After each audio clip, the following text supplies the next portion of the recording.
বেন্নাকালে এরকম নাস্তা থাকলে আর কোনো কিছু লাগেই না। আসসালামু আলাইকুম। বেন্নাকালে যদি গরম গরম আটার রুটি আর শীতের বিভিন্ন সবজির দিয়ে ভাজি করা হয় তাহলে কেমন হয় কন্ত? আশা করি আপনারা কইবেন ভালোই হয়। তো আম্মু কলম পিসকুলে গরম গরম আটার রুটি আর ভাজি বানাইতেই বয়ে পড়ছে। তো লন যাই দেখি আম্মু কেমনে বানায়। শেফ জাহানারা বেগম, আপনি কি আগে রুটি বানাবেন নাকি ভাজি বানাবেন? আগে রুটি বানামু পরে ভাজি বানামু।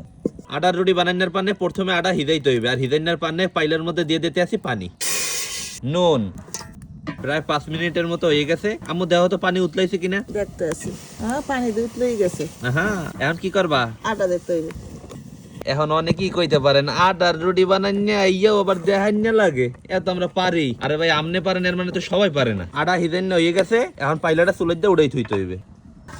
আটা আম্মু হিদাই দিয়েছে। ভাবি আপনি এখন আটাটি মাজেন। আম্মু, ভাবি আটা মাজতে থাক, তুমি ভাজি সরাই দাও। ওই দেখতে আছি সরাই। ভাজি বানানোর পান্নে এখানে সবজি হিসেবে আছে ফুলকপি, গাজর, আলু আর উচ্ছি। এই দিয়ে কলম আমরা এখন মজাদার একটা ভাজি বানাবো। তো ভাজি বানানোর পান্নে প্রথমে করের মধ্যে দিতে আসি সোয়াবিন তেল, কুচাইনা পেঁয়াজ, কাঁচা মরিচ। পেঁয়াজ আর মরিচ হালকা ভাজা হয়েছে, এখন কুচাইনা সবজিটি দিয়ে দেবো। নুন, হলদির গুঁড়ি, সব সবজিটি কষাইনা হইতে আছে। আর একুলে ভাবে আড়াই দিয়ে গোল্লা বানাইতে আছে। প্রায় 2-3 মিনিট হয়ে গেছে। আম্মু এখন হরাডাউস খাই ভাজিটা একটু লাড়া দাও। এই দেখতে আছি লাড়া। রবিন এখন মৌ দিয়ে দিম। আচ্ছা আম্মু দিয়ে দাও। একুলে ভাবি এখন গোল্লা দিয়ে পেড়া বানাইবে। এখন রুটি বেলা শুরু হইবে। এখন এই হুগনা আটার মধ্যে পেরাটা একটু মাখতে নেই।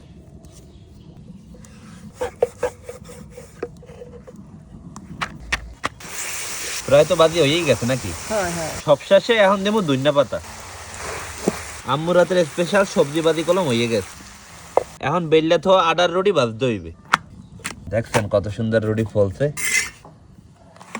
গরম গরম আটার রুটি আর ভাজি রেডি। এখন খালি খাওয়ান না পালা।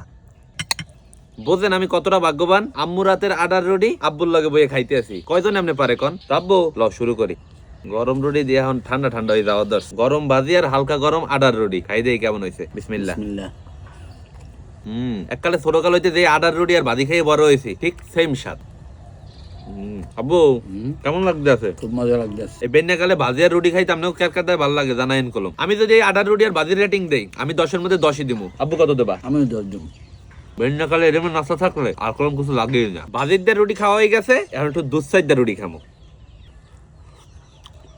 দুধ সাইড দাও কলম টেস্ট ভালো। তো আজকে বেন্যাকালে নাস্তাটা কলম জম্মের মজা হয়েছে। সেই স্বাদ সেই।